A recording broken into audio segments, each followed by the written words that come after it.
Good evening, JJ. How you doing? Fantastic, Dr. Fraser. It's so nice to be on with you today. Oh, my pleasure. It is a rare treat that we get this sort of private time together. Fortunately, Zoom has facilitated this for us, and all I can tell you is I'm excited and ecstatic that you will be coaching at the Power Networking Conference coming up August the 2nd through the 5th in Houston, Texas.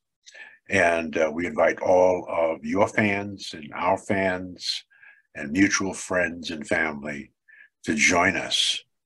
And again, we're honored that you have considered to lend us your talents for 4 days. That is really, really awesome. My job is to have a short conversation with you, ask you a couple of questions, get a sense of who you are. And so let me ask the first question. Stop messing around here. Please tell our audience, JJ, who you are and what you do. Thank you, sir. Before I answer your question, I just want to thank you for who you are and what you do. Your work, even though we've only been tangentially around each other, your work has made a huge difference in my life as well as the life of my boys, both of them now, both my little one and my big one. And so I really do appreciate you, sir, for inspiring the next generation and being forward-minded enough to create pathways for them. And so for me, who I am and what I do, I'm retired from the Air Force. I served for 23 years and had a huge financial tragedy while being in the Air Force. Found out that many military people suffer the same thing. Come home from a trip, house sold, stuff thrown out, your spouse has found somebody else and left you with a lot of debt. And I had to learn how to hustle in a hurry and get out of over $845,000 of debt. And so now I teach people how to do what I did so that they can have those same results and even better. Wow. What a story. And what a base from which to teach, because it comes out of your story, comes out of your life, comes out of your personal experience. And to dig yourself out of that kind of hole really, really is an awesome gift. I say all the time that every problem has a purpose. And you will never understand the purpose looking forward. You will only understand it looking backwards, right? So you having gotten out of the service into the very, very negative financial experience that you had, it could be, as we look backwards on your experiences in life, that's the obstacle that God put in your way to give you the lessons and the experience to deal with it, and then to gift other people with those lessons and that experience. Question number 2, what problem do you feel, or problems, does your product, if you want to call it a product, or your service solve?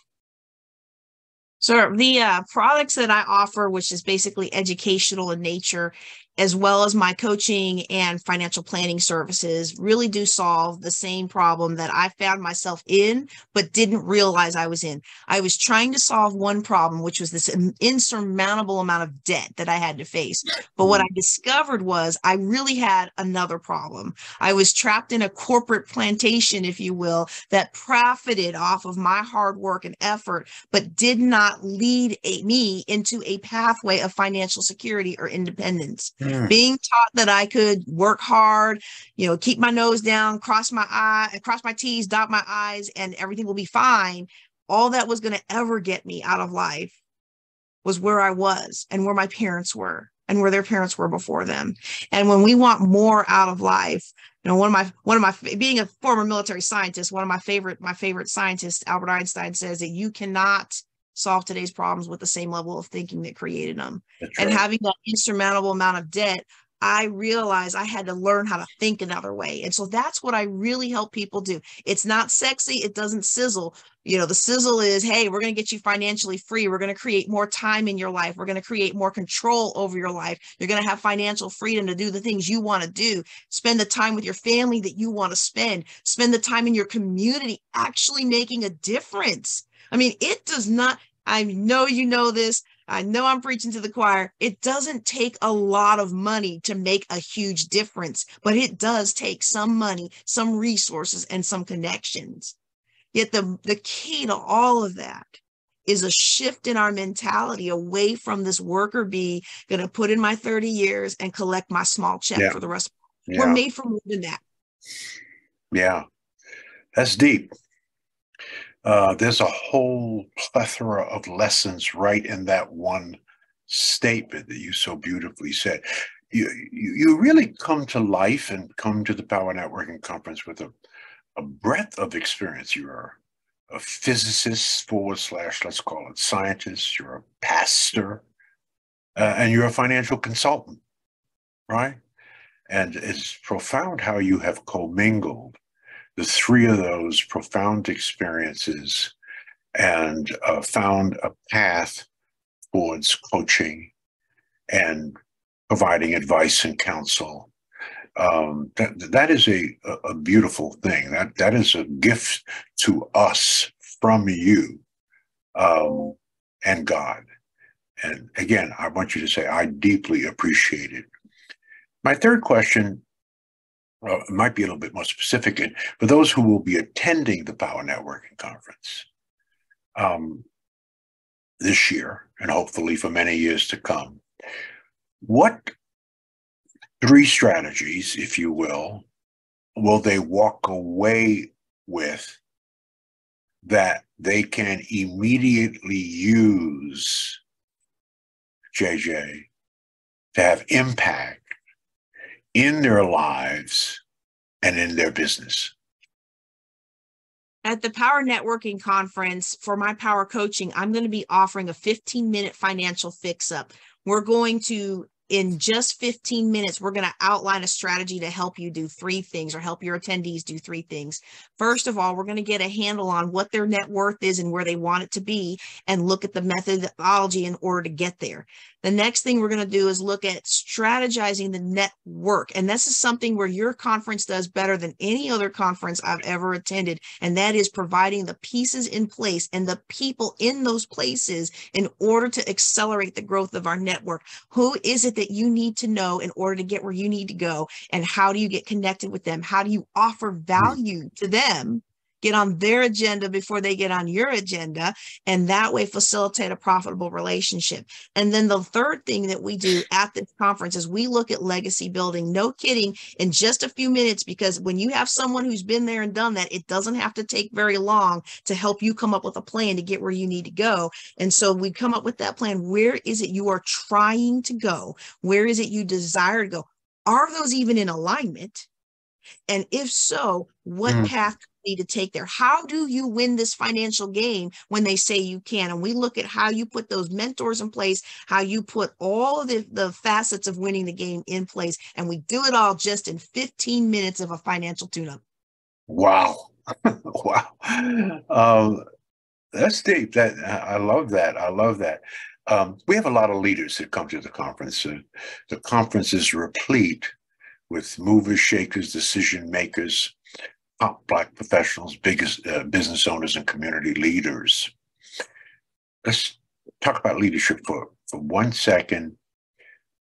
Name one item or process that you cannot lead without. Ooh, I like that. One thing that you cannot lead without.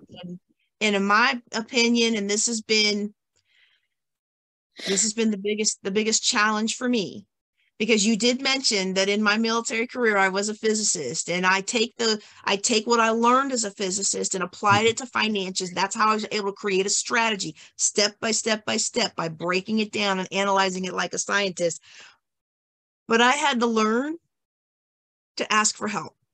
and be willing to accept the help. And I don't think any leader can be successful unless they are willing to ask for help and receive the help that's offered to them. Wow. You know why that's profound? Because you took something very complicated and you made it very simple and actionable. You have demonstrated, by virtue of who you are, where you are, what you're doing, what I consider to be incredible discipline. You're a disciplined sister. And I tell brothers and sisters all the time, the discipline will solve 80% of your problems. Not 100%, but certainly 80% of your problems. And I think there are 4 cornerstones to discipline, all of which you have demonstrated. First is patience.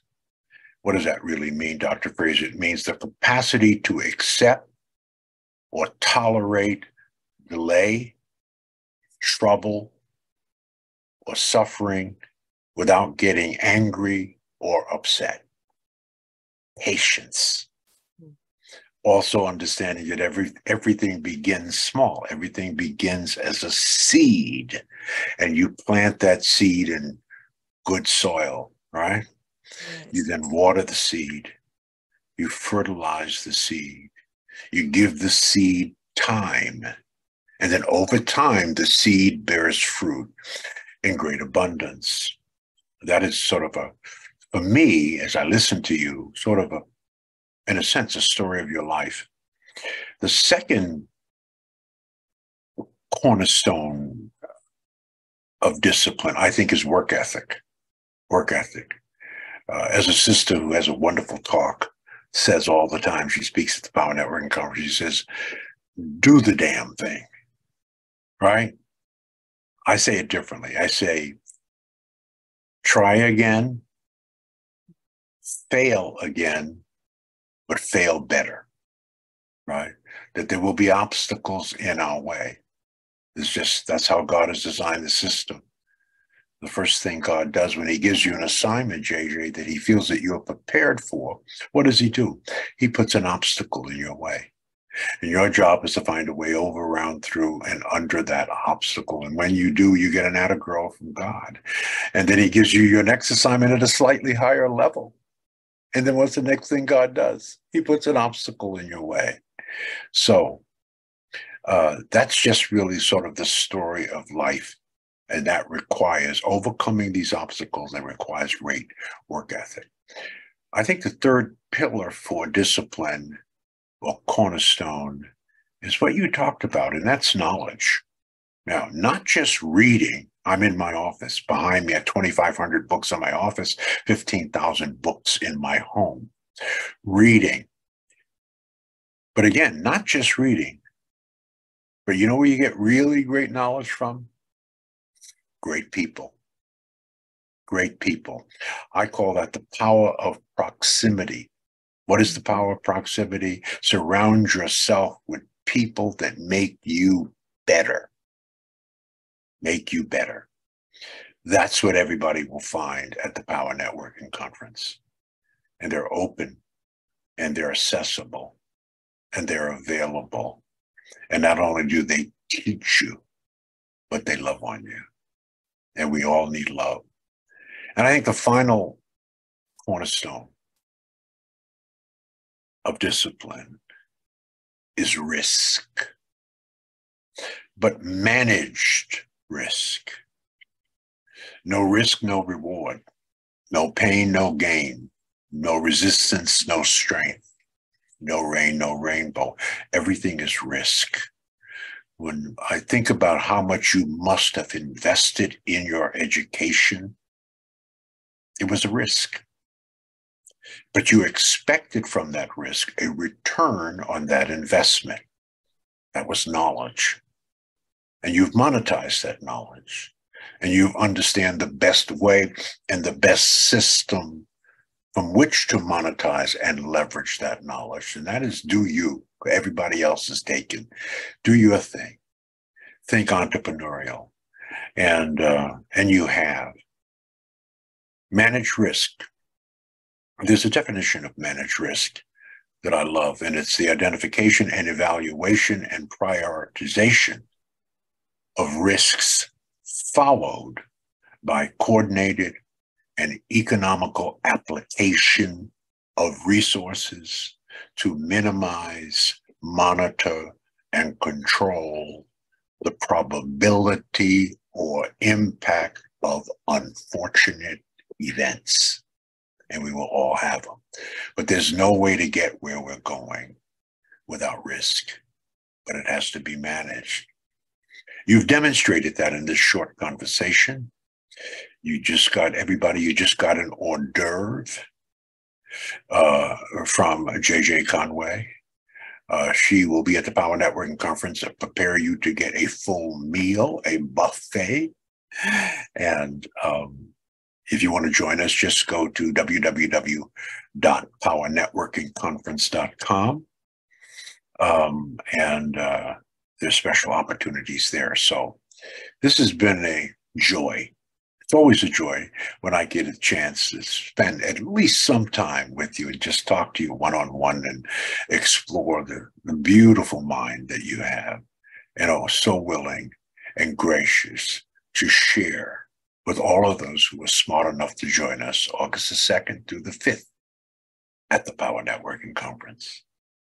May God continue to bless you, my dear, and I will see you sooner rather than later. Yes, sir. Thank you. God bless.